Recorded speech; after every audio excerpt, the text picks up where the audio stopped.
Olá, estamos chegando com mais um TC News aqui pela TV Cidadã, 35.2 TV aberta. Você não paga nada para assistir a nossa programação. Já passamos de 13 milhões de visualizações no nosso stream. Olha, pessoal, fique atento a essa matéria sobre saúde. Vocês sabiam que os casos de dengue em Alagoas cresceram muito nos últimos meses? De acordo com o Ministério da Saúde. Olha, a Juliana fez uma matéria muito boa nessa questão aí da dengue. Prestem atenção, só se fala em Covid, né? Mas a dengue está crescendo. Vamos lá assistir a matéria com a Juliana dos Anjos. Olá, Valtenor. Olá a todos que estão assistindo a TV Cidadã, acompanhando aqui o TC News. Pois é, Valtenor, com a nossa atenção voltada aí totalmente para a prevenção da Covid-19, algumas doenças ficaram esquecidas, digamos assim. Uma delas é a dengue, que apresentou um aumento gigantesco, um aumento assustador aqui em Alagoas. E aí eu vou trazer agora, para a gente poder ter uma ideia, para a gente poder ter uma noção dessa situação, alguns dados do Ministério da Saúde. Olha só, em 2021, nesse primeiro semestre de 2021, quase 1.000 casos da doença foram notificados aqui no nosso estado. Em maio foram, só para a gente ter uma ideia aí nesses 3 últimos meses, né? Em maio foram 165 casos, em junho 380 casos e em julho 207 casos, né? Foram os meses aí de maiores casos que a gente pôde observar nesse primeiro semestre, que eu fiz questão de marcar esses 3 meses para a gente trazer para os nossos telespectadores essa informação, para a gente ter noção de como esses casos estão realmente lá em cima, né? E é para a gente poder conversar um pouquinho sobre o assunto, trazer alguns alertas e também algumas orientações. Eu vou conversar agora com o Diego Hora, que é gerente de vigilância e controle das doenças transmissíveis aqui da CESAL, a Secretaria de Saúde Estadual. Diego, muito obrigada, primeiro de tudo, pela sua disponibilidade, né, em receber a nossa equipe, em trazer para os nossos telespectadores essas orientações. E eu queria saber, para a gente começar então essa entrevista, que fatores contribuem então, que fatores vocês aqui da Secretaria atribuem a esse aumento nos casos da dengue? Como eu bem comecei a entrevista falando, né? Esses meses daí de maio, junho e julho, eles são realmente os que apresentam a maior quantidade de casos, né? E como é que a gente pode ler então esses casos, ler esses dados, na verdade? É o período chuvoso? Tem algum outro motivo? Como é que a gente pode ler então esses números? Bom dia. Esses números, de uma forma geral, eles trazem para a gente algumas leituras, como você colocou. Então, o período chuvoso, né, que a gente vai chamar de quadras chuvosas, ele é um período que a gente já vai esperar ali um grande número de doenças associadas a arbovírus, dengue, zika e chikungunya. Então, de uma forma geral, a gente vai ter as quadras chuvosas. Associada a isso, a gente vai ter uma subnotificação no ano de 2020 dos casos de arbovírus, em especial a dengue. Quando a gente tem o olhar voltado exclusivamente para a Covid, né, por conta do período pandêmico em que a gente vivenciou no ano 2020 e continua no ano de 2021, a gente há uma subnotificação pela sintomatologia dessa doença, por elas se confundirem entre si e pela orientação para que as pessoas permanecessem em casa. Então, na grande maioria das vezes, olhando esse cenário onde a população está em casa, eu consigo entender, ou pelo menos vislumbrar um cenário onde as pessoas começam a cuidar melhor dos seus domicílios e de forma intradomiciliar. Então, isso reflete um modelo de que eu tenho maior cuidado, então eu não consigo, eu cuido melhor ali da residência, então eu não consigo deixar água parada. Com o retorno das atividades do trabalho e esse novo normal, né, as pessoas voltando a trabalhar, a gente tende a ter esse acúmulo de água em algumas localidades, e principalmente intradomicílio, o que é bem perigoso, né, de uma forma geral. Mas outro fator importante também são os terrenos baldios. E aí essa leitura, a gente, desse aumento não é o que a gente já espera, né? Tá dentro do que a gente chama de canal endêmico, ou seja, é aquilo que a gente espera dentro daquele período do que a gente está acompanhando e monitorando.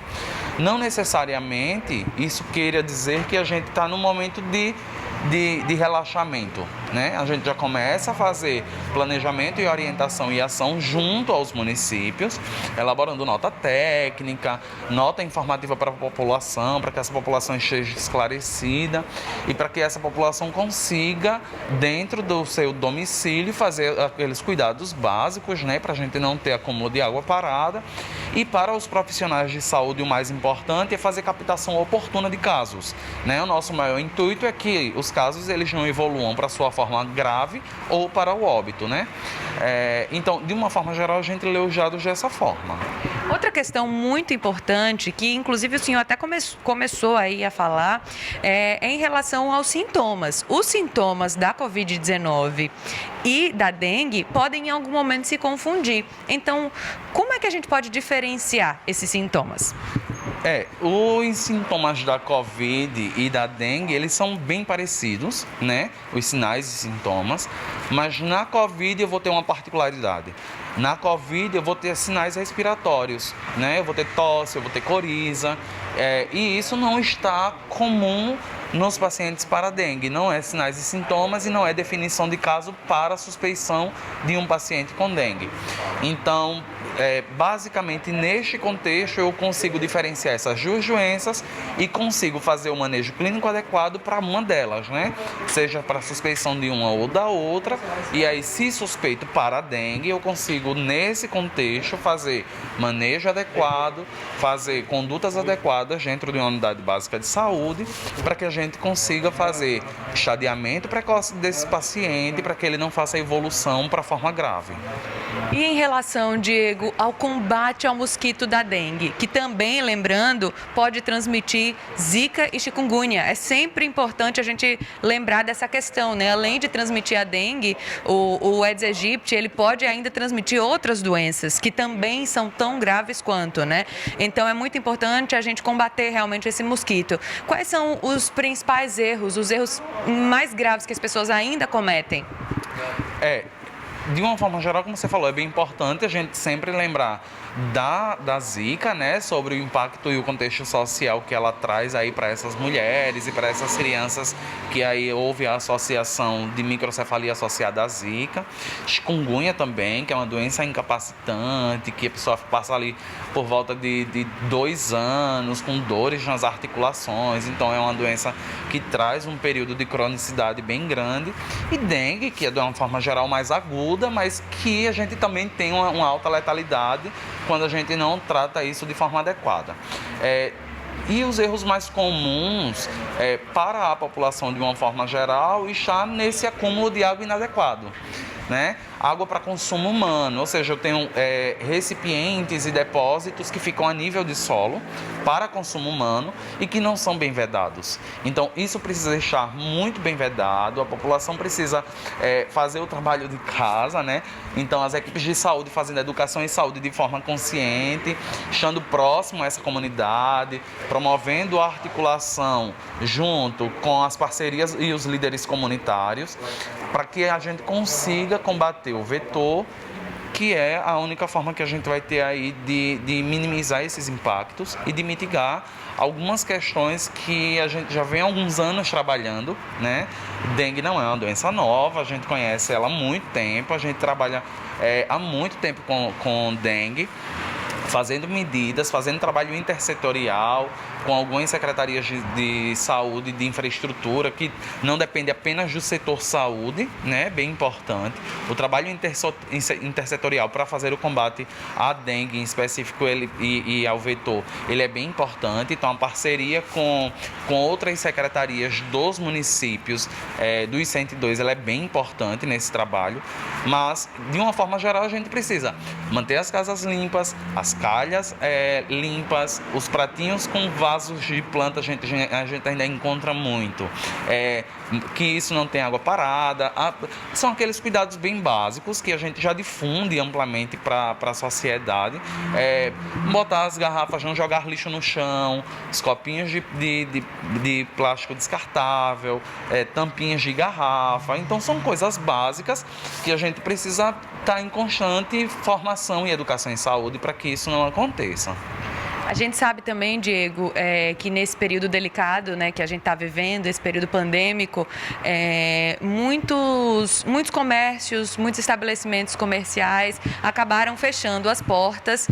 Então, tem muitos imóveis que estão fechados, né? Inclusive até imóveis residenciais mesmo. Muitas pessoas se mudaram, famílias acabaram enfim, por questões financeiras realmente, acabaram se mudando, se juntando, né? Foi uma família acabou se juntando com a outra realmente para tentar enxugar o orçamento. Então, se uma pessoa que vê ali um imóvel que está fechado e ela, por um acaso, sabe que naquele imóvel tem um foco de mosquito da dengue, como é que ela pode denunciar? Quais são... Porque a gente sabe que se num imóvel vizinho tem um foco, aquele mosquito pode chegar na minha casa e eu posso adoecer. Então, o ideal é que eu esteja ligado também ao meu redor, não só na minha casa, mas, né, que eu fique de olho também em tudo, né, em todo o redor de onde eu vivo. Então, como denunciar esses focos de mosquito nessa vizinhança? As denúncias, elas estão muito ligadas às secretarias municipais de saúde. A CESAL, ela faz o apoio de articulação junto a essas secretarias municipais.